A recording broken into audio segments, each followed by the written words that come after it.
Hi everybody, I am Ren Dunning, and this is my second progress vlog into JavaScript programming language.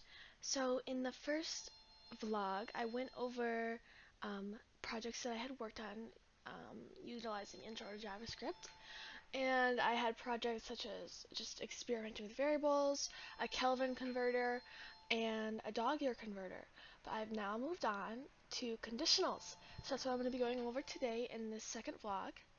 And first I have just a little review to talk about some just vocab words that I started to learn. I learned about if-else statements, um, I learned about else-if statements, and then comparison operators, logical operators, the and, or, and the bang operator, and then the ternary operator, which is shorthand for the if-else statements. And then I learned about the switch and the case statements and how to utilize those and in what situations, and then also how to use the break keyword so that those switch case blocks can run correctly. So that was just a little bit of review. I didn't have any code to match this. It was just some vocab I was going over. I had a bit of a shorter work week this week, so I just had two projects that I can overview and show to you today, but one of which was a magic 8-ball.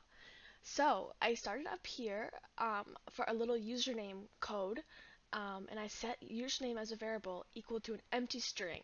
And then the second line here is basically asking if there's a valid username, and if there is, it's going to print hello and then the value of the variable.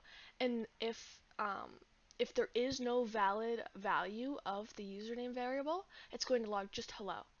And then I just created this constant user question that's going to log, will I have a good day today? You can change this question however you like. It can be any question you want, any sort of magic 8-ball question that would work there. You can just fill that in and change it to whatever you like. Then this is where I got into the real block of it. So I started up by doing a random number generator, and I did this by utilizing the math.random method in the object and multiplying it by 8. So I would get any number between like 0.1 and 7.99. So that would give me my random number generating each time I run this code. And then the math.floor is going to run that down to the nearest whole integer. So if I got 7.99, it's going to round it down to 7. So the highest number I can get here is 7. So because of that, I had 7 cases, and I put a case for 0, 2 inclusive. And then I utilized the switch in the case blocks here, and then I utilized the break code too. And I basically set a case for each situation of what the random number variable would equal.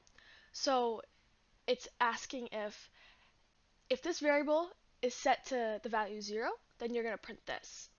If this variable is set to the value 1, then you're going to print this, and on and on and on. And it's just a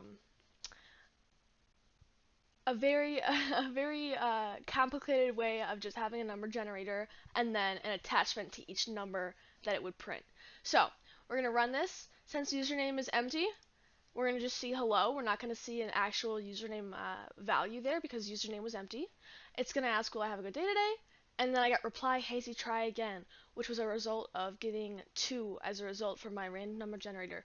And we can keep running this. We can keep hitting save here. We keep running this code, and you can see how that third answer keeps changing because it's a number generator that's going to give you a new number each time. So it's going to try. So yeah, this was that little magic 8-ball I did. And then I moved on to a race day calculator, sort of.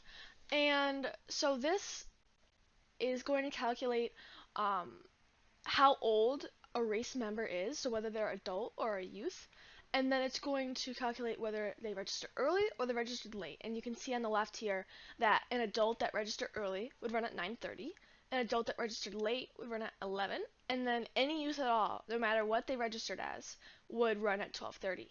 And then also it was to assign a race number to the type of person I was registering at that moment. So we're going to start at the top here, and I have a race number variable, just math.random times 1000, and then rounding that down to get a whole number, math.floor. And then you can adjust these two variables, as I said in the comments here. So you can let runner age and let early registration equal anything. but for this case I have 53 and false. So this is going to be an adult that registered late because early registration was false. So 53 and late. And then I have all of these if statements and then else if statements about uh, what the situation would be, and then what it prints out what's the correct time for you to run given your age and your registration status. So here on this line of code that I have, if runner age is over 18 and early registration is true, if both of these values are true, then it's going to assign a race number that's above 1000. So you can see here that we meet this condition of the runner age over 18, but we do not meet the condition of early registration, so false. So you can keep running this and you'll see that it will not assign a number that is higher than 1000 because only runner ages I'm sorry, only runners that are over 18 and have true early registration is going to get a number above 1000. So we can keep hitting this and we will not get a number above 1000.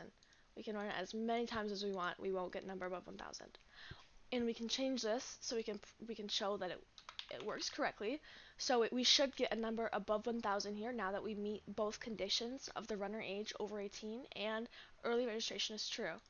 And there we go, 1075. And we'll keep running it.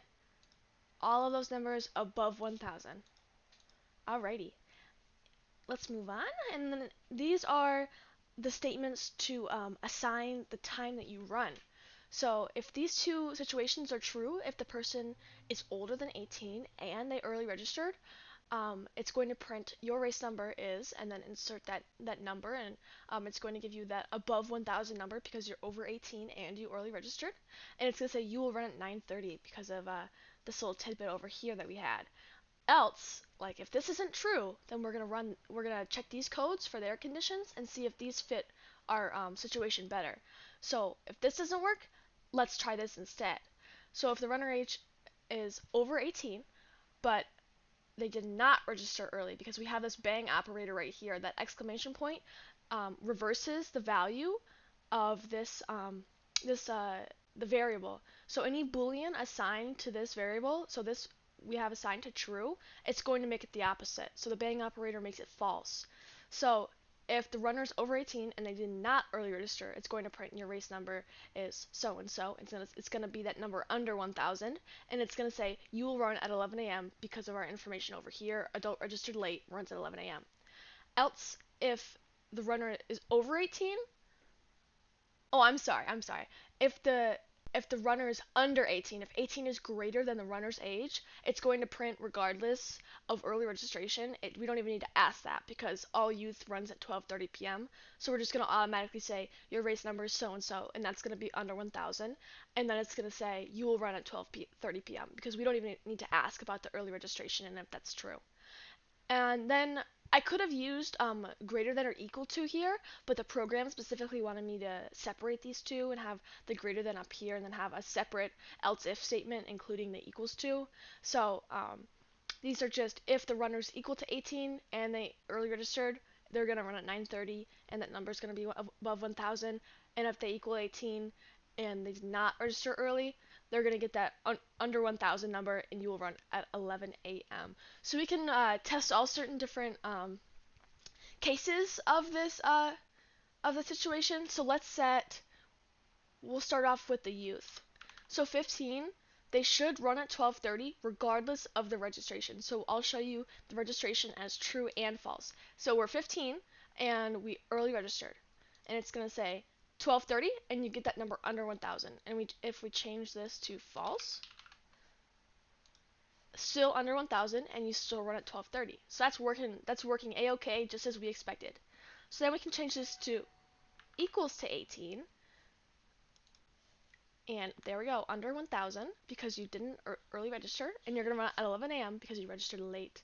And now we're going to do true, and we should get a number above 1000 and someone that is going to run at 9:30. And there we are.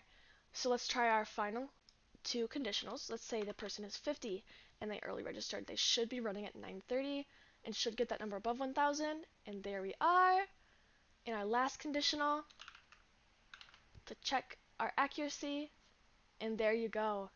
So that's what I've been working on this week. I'm very excited to move on to next week. and move past conditionals. But I had a lot of fun this week.